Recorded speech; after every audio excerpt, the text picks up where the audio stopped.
In this lesson, we'll be focusing on decision making, conditional statements, specifically if-then.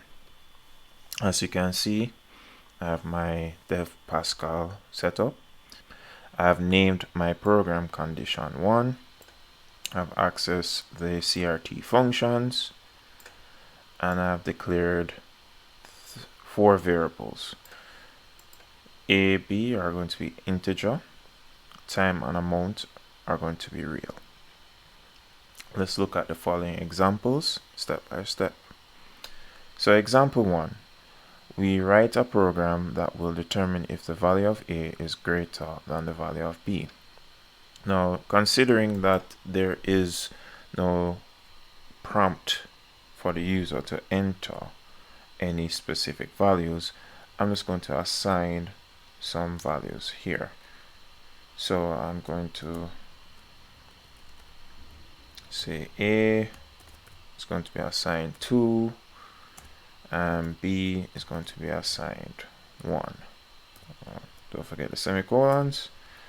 Alright, now I'm going to write my conditional statement if then. So I say if A is greater than B, then, and then I'm going to say begin and right line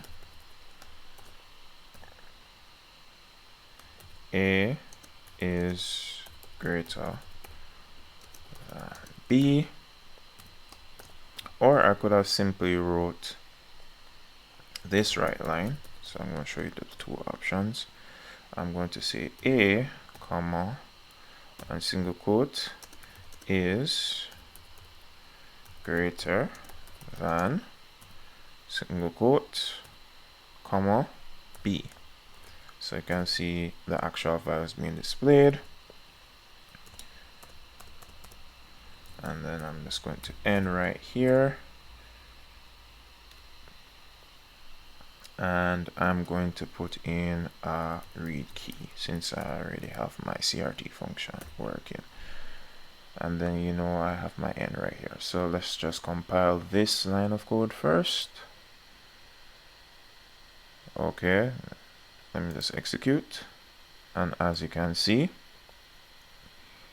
the condition has been set where I say A is greater than B. And you can see that 2 is greater than 1. Alright, let's move on to the next one. Example 2, write a program that will output time to go home if the user of the program enters the time 4 p.m. Alright, let's write that line of code. So let's say write line, enter time, read line from the user, so the variable is going to be time, and then go with our conditional statement. So we're saying if time is going to be equal to 4, that's going to be the 4 p.m., then we begin. I can put in our end right here like that, and we can say right line, time to go time to go home, like that. Let me just put my read key right there. So as you can see, this line right here prompts the user to enter the time. The user enters the time, and then we test that condition. If the time is equal to 4, then we should be able to get this printout right here, right line, time to go home. So let's just compile, execute.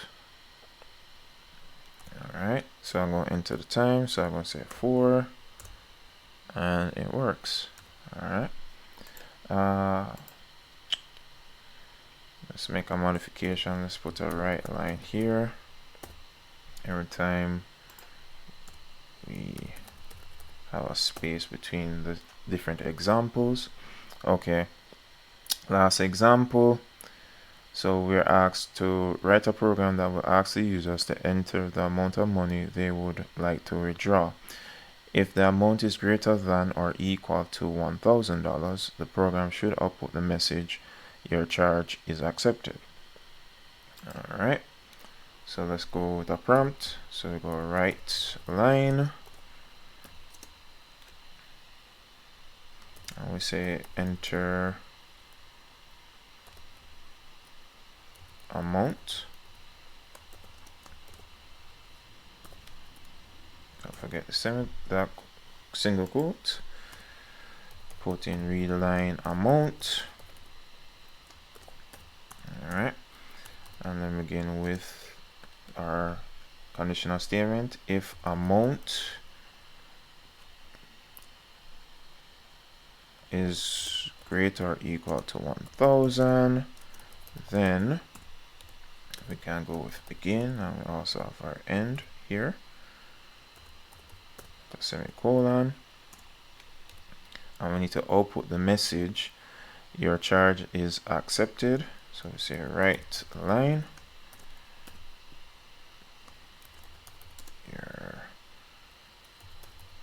charge is accepted," like that. Scroll down a bit.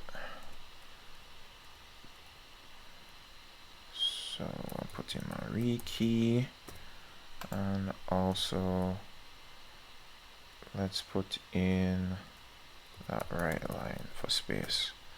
Alright, so I'm showing you all the examples right here. Alright, so first example, second, and our third. So let's just compile. Everything is okay. Execute.